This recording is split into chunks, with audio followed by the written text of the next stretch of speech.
there's a lot of instructional videos out on the internet or on the shelf that explain all about using an open reed call.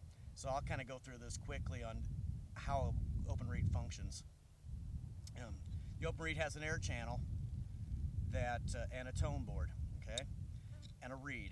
It's primarily function. You got a call barrel, various lengths of barrels will change pitch and what have you.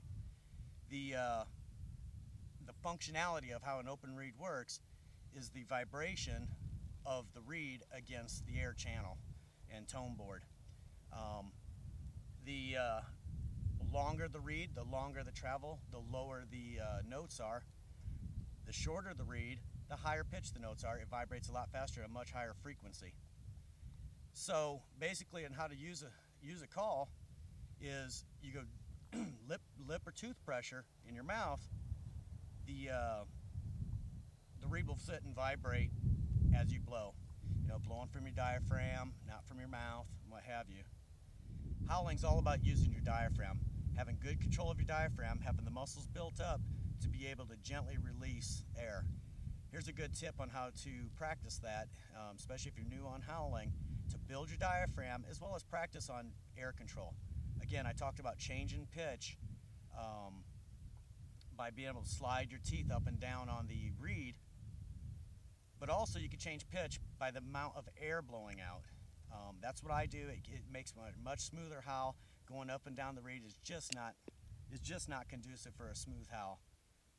So one of the techniques that I teach guys is I call it the siren. Something that you can do, you can sit and practice while you're driving, or you can practice at home. But if you can master this siren, you'll make a good howler. And this is how I do it.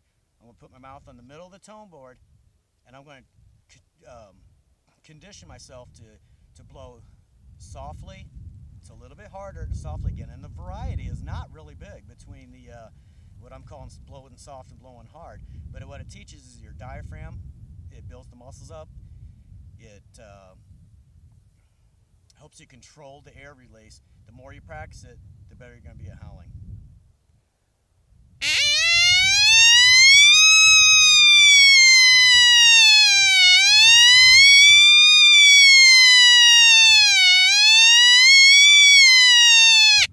And that's about all I can do before I run out of air. It builds up your lung capacity. It builds up your diaphragm control as well as your diaphragm muscles. And again, all I'm doing is putting my mouth on the tone board and controlling up and down, just based off of how much air pressure I'm putting out.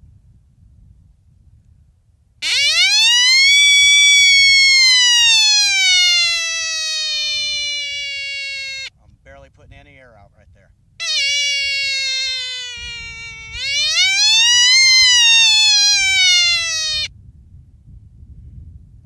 What that's conducive for is be able to draw out a long howl.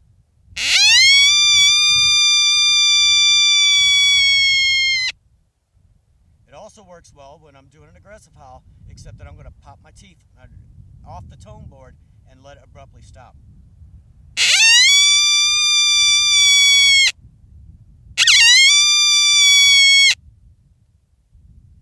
So that's just a technique that I like to use and I like to teach guys to build a diaphragm as well as practice blowing on a howler.